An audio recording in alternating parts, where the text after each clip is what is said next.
اور وسیلہ بھی کوئی نہیں۔ آل نبی کی عزت کا صدقہ اللہ آپ سب عزاداروں کی ذہنی اور قلبی دعائیں قبول فرمائے۔ یہ دعا کا حکم مزید ایک میرے نام ہے، زوار سمر عباس کی والدہ علی نے دعا کیجیے آج کے ذکر کا صدقہ مالک میں شفا نصیب فرمائے۔ مجلس کے بانیان کے لیے دعا کریں، سرگانہ صاحبان کے مالکن کے بانیان کے اور آپ سب عزاداروں کی اللہ رزق میں مزید برکت عطا فرمائے۔ ملکی حالات یقیناً آپ کے سامنے ہیں، دعا فرمائیں اللہ ہمارے وطن پہ رحم فرمائے۔ دیکھیں یہاں تک وطن کا تعلق ہے، ملک کا تعلق ہے، بات مذہب یا مسلک کی نہیں۔ آپ صف ذکر پہ ہوتے ہیں یا مصلی پہ ہوتے ہیں، تلاوت قرآن کر رہے ہو یا نافلہ شب پڑھ رہے ہیں، اس ملک اپنے ملک کی سالمیت کی دعا کرتے رہا کریں۔ وہ سیدھی سی بات ہے، جو بندہ اپنی مٹی سے مخلص نہیں ہو سکتا اس میں اپنے دین سے مخلص کیسے ہو؟ مہربانی سے لہذا دعا کیجیے مالک میرے وطن کی سرحدوں کی حفاظت فرمائے اور اس ملک کو اندرونی بیرونی دشمنوں کی سازشوں سے محفوظ فرمائے، اور سب سے بڑی دعا میں شمولیت فرمائے ولی الامر مولا کے ظہور پاک میں میرا مالک اب تعجیل فرما دے۔ لمبی زحمت میں نے آپ کو نہیں دینی، اگر آپ تکلیف نہیں سمجھ رہے تو ان دعاؤں کی قبولیت کی خاطر بس ایک سلوات، لیکن سارے صاحبان بلند آواز سے اللہم صلی علی محمد متوجہ ہیں جی، میں زحمت دے سکتا ہوں۔ صاحبان محترم، اس علاقے میں مذہب کتنے ہیں یہ میں نہیں جانتا، لیکن یہ میرا اندازہ کنفرم ہے کہ پنڈ مسلمانوں کے ہیں، اور میں ایک ضروری مسلمانوں کے لیے اعلان کر رہا ہوں کہ یہاں شیعوں کی مجلس نہیں ہو رہی، رسول اللہ کے بچوں کا ذکر ہو رہا ہے۔ مہربانی صاحب آپ جیے، آپ زندہ و سلامت رہیں۔ یہ مسلمانوں تمہارے نبی کے بیٹوں کے ذکر کی محفل ہے۔ یار کتنا عجیب لگتا ہے، علاقے بھی مسلمانوں کے ہو، آبادیاں بھی مسلمانوں کی ہو، اور اپنے نبی کے بیٹوں کے ذکر کی محفل کو شیعوں کی مجلس کہہ کے گلی ہی بدل جاتے ہو۔ میں ممبر پہ ساؤنڈ پہ کیمروں کی موجودگی میں کہہ رہا ہوں، یہ شیعوں کی مجلس میں بندے کہتے ہیں جی آپ ہمیں مجلس میں بلاتے ہیں، ہم تو شیعہ نہیں ہیں۔ جب ہم شیعہ نہیں ہیں تو مجلس میں کیوں آئے؟ اگر میرا مجمع اجازت دے، میں اہل اسلام دوستوں کی غلط فہمی دور کرنا چاہ رہا ہوں۔ یہ دروازے آپ کے لیے کھلے ہوئے ہیں، آپ شیعہ نہیں ہیں تو اس سے کوئی فرق نہیں پڑتا، آپ ہمارے بھائی ہیں۔ ہم شیعہ سنی اگر الیکشنوں میں بھائی بن سکتے ہیں، مجلس والے دن بندے علاقہ کیوں چھوڑ جاتے ہیں؟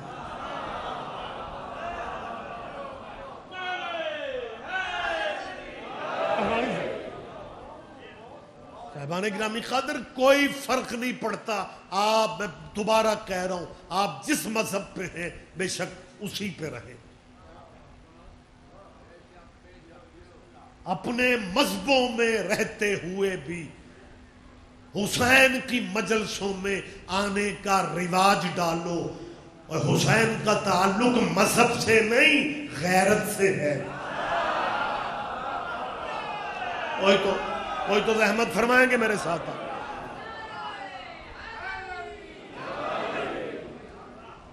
اجازت ہے میں بات جاری رکھ سکتا ہوں؟ میں نے کیا کہا ہے؟ دیکھیں یا علی دیکھیں، یہ جہاں تک مذہبوں کا تعلق ہے یہ پچھلے بھائیوں تک آواز پہنچ رہی ہے جی؟ مہربانی سر، بہت شکریہ. میں پریشان ہو گیا تھا کیونکہ آپ کی آواز مجھ تک نہیں پہنچ رہی، اس لیے میں نے آپ کو زحمت دی ہے. میں کیا کہہ رہا ہوں، جہاں تک مذہبوں کا تعلق ہے یہ شیعہ، اہل سنت، اہل حدیث، بریلوی، دیوبندی، یہ مسلمانوں کے مذہب ہیں. کیا کہنے یار، آپ تو چپ بھی اچھے لگ رہے ہیں. اور میری جان، میرے چندے، میری بات کی تائید کرو یار. میں ساؤنڈ پہ کہہ رہا ہوں یہ جتنے میں نے مذہبوں کے نام لیے ہیں، شیعہ، سنی، اہل حدیث، وہابی، سلفی، دیوبندی، نقشبندی، یہ مسلمانوں کے مذہب ہیں. لیکن مسلمانوں، تیرے نبی کے بیٹے کی قربانی ان مذہبوں سے آگے نکل چکی ہے. اللہ کرے کوئی تو میری بات پہ دھیان دے جائے. تمہارے میں پھر یہ فقرہ کہہ رہا ہوں، آخری آدمی تک اگر آپ نے دھیان نہ دیا مجھے دکھ نہیں ہوگا. میں تیسری دفعہ اعلان کر رہا ہوں، یہ مذہب بیٹا مسلمانوں کے ہیں، لیکن حسین ابن علی کی قربانی ان مذہبوں مسلکوں سے آگے نکل چکی ہے. اگر حسین صرف شیعہ سنیوں کا محسن ہوتا تو ہندو حسین کو سجدے کیوں کرتے؟ کیا کہنے، کیا کہنے، کیا کہنے. مہربانی صاحب،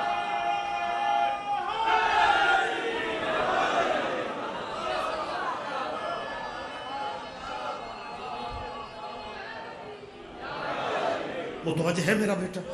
اجازت ہے میں بات کر سکتا ہوں؟ اور یہ غیر مسلم تیرے نبی کے بیٹے کی تعظیم کیوں کرتے؟ زندہ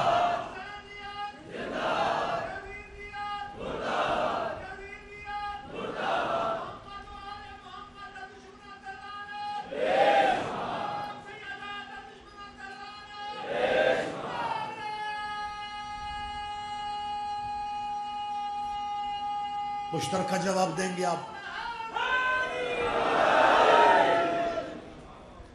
میں جو گزارش کر رہا ہوں، یہ غیر مسلم، یہ سکھ، یہ ہندو، یہ عیسائی حسین ابن علی کی قربانی کو سلام کیوں کرتے؟ کچھ عرصہ، زیادہ عرصہ بھی نہیں، سندھ جانے کا مجھے اتفاق ہوا مجلسوں کے لیے. ذاکرین کا آنا جانا رہتا ہے سندھ میں. وہاں پہ ہندوؤں کی آبادیاں بھی ہیں. جی بسم اللہ، آپ تائید کر رہے ہیں میرے. جیسے میں پہنچا حیدرآباد کے قریب تو بانیان نے مجھے کہا جی ہمارے علاقے کا ایک ہندو شاعر ہے اور وہ آپ سے ملنا چاہتے ہیں. میں نے کہا جی بسم اللہ. ماشاءاللہ بڑا زرخیز ذہن مجمع میرے سامنے ہے. اس ہندو شاعر نے بیٹھتے جو فقرہ کہا نا وہ میں آپ سے شیئر کرنا چاہ رہا ہوں. اس نے بیٹھتے ہی کہا جی آپ سید ہیں، میں نے آپ کی جد کا قصیدہ لکھا ہے. مہربانی بیٹا آپ جی. اور وہ قصیدہ اگر آپ اجازت دیں تو میں آپ کو سنانا چاہتا ہوں. میں نہیں سنانا چاہ رہا، اس نے مجھ سے کہا تھا، کیونکہ شیعہ ممبر پہ تو سوزیوں کے بغیر قصیدے کا رواج ہی نہیں ہے. اور سوزی میں مہربانی صاحب، اس نے کہا جی وہ نظم یا قصیدہ میں آپ کو سنانا چاہتا ہوں.